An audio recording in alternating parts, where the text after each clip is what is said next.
जय मसीह की जय भारत साथियों। मैं राजा जी एक बार फिर से आपके बीच में हूँ, एक नए टॉपिक के साथ, एक नए सवाल के साथ जो हमारे मसीह समाज में बहुत ज़्यादा है और जिससे और एक जो भी कारण है परसिक्यूशन बढ़ने का, जिसके बारे में मैंने काफ़ी सोच विचार किया, काफ़ी प्रार्थनाएं की और काफ़ी लोगों से डिस्कशन किया। पहले वो सवाल बता देता हूँ ताकि आप लोग सस्पेंस में ना रहें।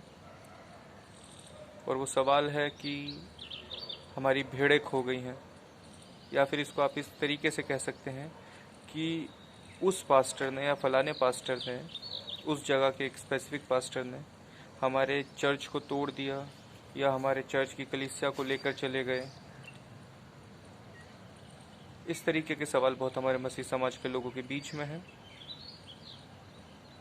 और जब कभी भी हम बातचीत करते हैं पास्टर्स के एक होने के लिए कि हम सब पास्टरों को एक हो जाना चाहिए और एक होकर आगे बढ़ना चाहिए, एक होकर सारे के सारे कार्यक्रम करने चाहिए, तो एक पास्टर दूसरे से और दूसरा पास्टर तीसरे से खफा रहता है।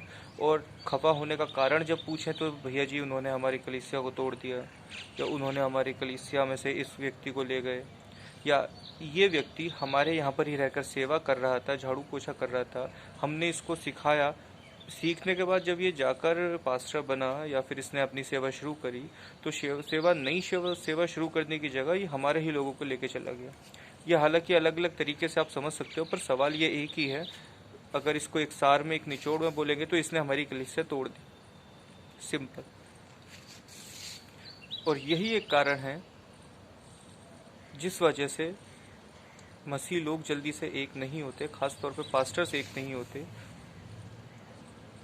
मैं इल्ज़ाम नहीं लगाऊंगा किसी पास्टर के ऊपर। किसी भी, यदि मैं पास्टर के पास या किसी व्यक्ति के पास इस बात को जाके रखूंगा, तो हर एक पास्टर प्रभु का जन है, अभिषिक्त जन है। एक ही बात मुझसे बोलता है, भैया कलीसिया है, परमेश्वर की है, प्रभु यीशु मसीह की है, हम सिर्फ दास हैं, हम सिर्फ सेवक हैं, हम कलीसिया के ऊपर अपना हुक्म नहीं चलाते। कलीसिया आए तो वेलकम, जाए तो भीड़ कम। ठीक है, वो मुंह से बोलते अच्छे लगते, लेकिन जब मैं उनके चेहरे को पढ़ता हूँ, जब उनके मन को समझता हूँ, दुख होता है। मेरे साथ आज जो व्यक्ति है, आज मेरे साथ नहीं है, लेकिन मेरे साथ के 4 और लोगों को ले गया। मैं सिर्फ मुंह से बोल दूंगा आप जाके खुश रहिए, पर लेकिन अंदर ही अंदर एक तकलीफ सबको होती है। और ये हर एक व्यक्ति के पास है। कोई अपना पर्सनल स्पेसिफिक नहीं बोल सकता जी हमें तकलीफ नहीं है, वो होगी। अब एक स्पेशल चीज़ इस बात के अंदर बता देता हूँ। हर एक व्यक्ति के दिल में, हर एक व्यक्ति के मन में, हर एक पास्टर के मन में यही डर रहता है कि हमारी कलीसिया टूट जाएगी, या फिर ये व्यक्ति हमारी कलीसिया को तोड़ के अपने चर्च के पास अपने चर्च में ले जाएगा या अपना चर्च इस्टेब्लिश कर लेगा। और मसीह समाज में ये बहुत बड़ा डर है, इसको डर का ही नाम देंगे। अगर ये वीडियोस कुछ बड़े लोगों के पास जाती है और वो सोचेंगे हमें इतना कोई खतरा नहीं है, तो जी आप हमसे बड़े हैं, माफ़ कीजिए, आप स्किप कर सकते हो। लेकिन जिन किसी के भी दिल में ये डर है, तो आज आपके पास इस डर का एक जवाब दे देता हूँ जो आपको बहुत उत्साहित करेगा, मोटिवेट करेगा। जो यही डर मेरे पास भी था, ये डर हर एक व्यक्ति के पास है। और इस डर का एक जो सिंपल कट जवाब मैंने कुछ लोगों से, कुछ अच्छे लोगों से डिस्कशन किया, तब मुझे इसका जवाब मिला। पहली बात कि ये डर सिर्फ आपके अंदर नहीं है, ये एक नेचुरल डर है। इस डर को यदि हम बोलेंगे तो नेचुरल डर बोल सकते हैं। इस डर को नेचुरल डर बोल सकते हैं। और क्या कारण है इसको नेचुरल बोलने का? हम लोग ये समझते हैं कि हमारे मसीह लोगों में ही ये सब है कि ये हमारी कलीसिया को तोड़ के ले जाएगा या इसने हमारी कलीसिया तोड़ दी। नहीं, ये डर सामाजिक डर है। समाज के अंदर ये डर है। कहाँ कहाँ पर है? यदि आप किसी कंपनी में जाएंगे, बिजनेस में जाएंगे, वहाँ भी ये डर होता है कि ये एम्प्लॉय हमारे और 4 एम्प्लॉय को लेके चला गया। यदि किसी बिजनेस में रहेंगे तो इस व्यक्ति ने हमारे 10 और क्लाइंट काट दिए। और यदि ये व्यक्ति हमारे यहाँ एम्प्लॉय था, आज इसने अपना बिजनेस शुरू करा, लेकिन हमारे 10 क्लाइंटों को, 50 क्लाइंटों को, 100 क्लाइंटों को काट कर अपना बिजनेस इसने शुरू किया। सिर्फ शब्द अलग हैं, लेकिन ये डर सेम ही है। इस डर का अगर आप सार निकालेंगे तो सेम ही डर है। फ़र्क सिर्फ इतना है, हम मसीह लोग हैं, ये हमारा आत्मिक डर बोल सकते हो, वो इनका सांसारिक डर बोल सकते हो। ये डर हर किसी के अंदर है। इसी डर के ऊपर, इसी चीज़ पे जब मैंने डिस्कशन किया, तो हमारे पास्टर्स के पास मुझे एक संतुष्ट करने वाला जवाब नहीं मिला। वो कहते हैं कि बेटा ये डर होता है, हम उस पास्टर को नहीं जानते, उसको किस तरीके से अपनी कलीसिया में हम इनवाइट कर रहे हैं, या बहुत सारी XYZ बहुत सारी चीज़ें थी। और स्पेसिफिक वो उन्होंने सही बोला उस चीज़ को देख के जो उन्होंने देखी है या अपने एक्सपीरियंसेस के तौर पे, पर एक सेटिस्फेक्शन वाला जवाब नहीं रहा कि हाँ जी ये जवाब लॉजिकली सही है और इससे मैं सहमत हूँ। लेकिन मेरे को कोई सहमत वाला जवाब नहीं मिला। ये नहीं बोलूँगा उनके जवाब गलत थे, जवाब सही थे, सहमत वाला जवाब नहीं मिला। सहमत वाला जवाब मुझे कहाँ मिला? मैं हमारे एक बिजनेस कोच है, मैं जिनका नाम नहीं बताऊंगा क्योंकि उनको प्रमोट नहीं कर रहा, लेकिन उन्होंने मुझे सिखाया और उनसे मैंने इस बारे में विचार नहीं किया कि मैं अपने वीडियोस में ये डालूँ नाम, तो ठीक नहीं है उनका नाम डालना। उनसे जब मैंने ये नहीं कहा कि हमारे मसीह लोगों में डर है, मैंने उनसे एक बिज़नेस के तौर पे पूछा कि सर मेरे दिल में एक डर है कि यदि मैं ये बिज़नेस स्टार्ट करता हूँ, यदि मैं आज एम्प्लॉय रखूँगा तो कल को वो एम्प्लॉय खुद एंटरप्रेन्योर बनने के लिए जाएंगे तो मेरे क्लाइंट्स को तोड़ देंगे, मेरे स्टाफ को तोड़ देंगे। या फिर मैं इस व्यक्ति के पास जाकर अपना डिस्कशन जाके करता हूँ तो ये मेरे एम्प्लॉय को तोड़ देगा, मेरे स्टाफ को लेके चला जाएगा। यही डर रहता है। तो इसका क्या जवाब रहेगा? क्या मैं एम्प्लॉय ना रखूँ अपने ऑफिस में, या क्या फिर मैं स्टाफ ना हायर करूँ? तो उनका बहुत अच्छा जवाब था। और ये सवाल जो मेरा था ये मेरा नहीं, हाँ, उस वक्त हमारे ग्रुप में बहुत लोगों का सवाल था। और जिस व्यक्ति ने मुझे इसका जवाब दिया ना, वो कोई मामूली व्यक्ति नहीं है, वो एक बिजनेस कोच है, म्यूचुअल फंड डिस्ट्रीब्यूटर कोच है। हमारी क्लासेस चालू थी म्यूचुअल फंड डिस्ट्रीब्यूशनशिप के ऊपर, और जिनका सिर्फ 2 से ढाई घंटे स्पीच देने का, मोटिवेट करने का जो चार्जेस थे वो 40,000 रुपये थे। अब मुझे पता चला जो उन्होंने 40,000 किस चीज़ के लिए, मुझे लगा बड़ा महंगे है, लेकिन आज मुझे पता चलता है कि उन्होंने 40,000 किस चीज़ के लिए दी, क्योंकि वो इसके लायक थे जो उन्होंने मुझे सवाल कर मेरे जवाब दिए। उन्होंने एक बात सिखाई मुझे,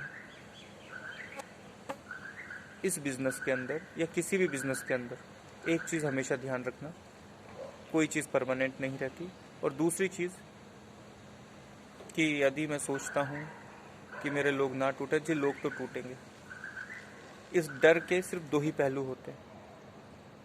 ये जो डर है कि मेरे लोग टूट जाएंगे, तो इसके 2 फैक्टर हैं, इसके 2 ही पहलू हैं, और उन दोनों में से कोई एक चीज़ आप हो, उनमें से निकालो।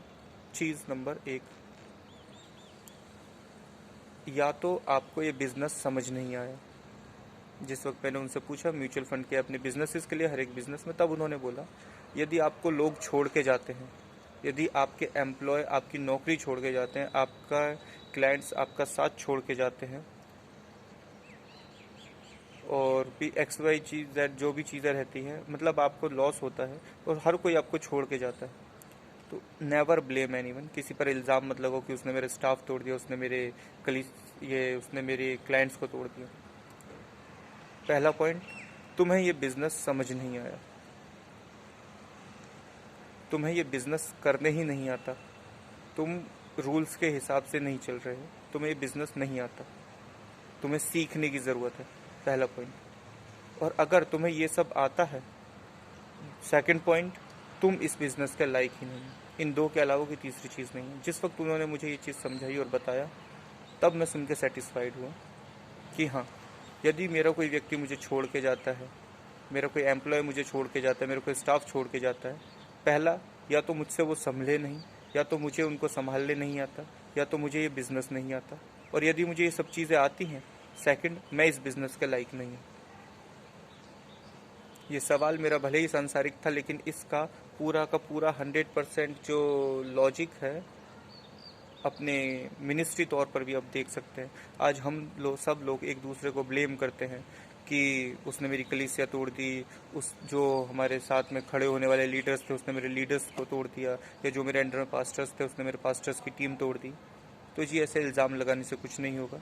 इसमें भी सिर्फ 2 ही फैक्टर है। फैक्टर नंबर 1, या तो आपको सेवा नहीं आती, आपसे सेवा नहीं होती, आपको सेवा सीखने की ज़रूरत है, आपको सेवा समझ नहीं आती, आप हैंडल नहीं कर पाए। और यदि आपको सेवा आती है, आपको सेवा समझ भी आती है, आप लोगों को हैंडल भी कर पा रहे हो, और फिर भी आपको छोड़ के जा रहे हैं ना, चीज़ नंबर 2, आप सेवा के लायक नहीं हो। जिस वक्त मैं वहाँ से ये सीख कर आया और जब मैं प्रार्थना में बैठा और पवित्र आत्मा ने सीधे मुझसे यही कहा कि बेटा यही 2 फैक्टर्स होते हैं और कोई भी इसके ऊपर सही तरीके से बात नहीं करना चाहता।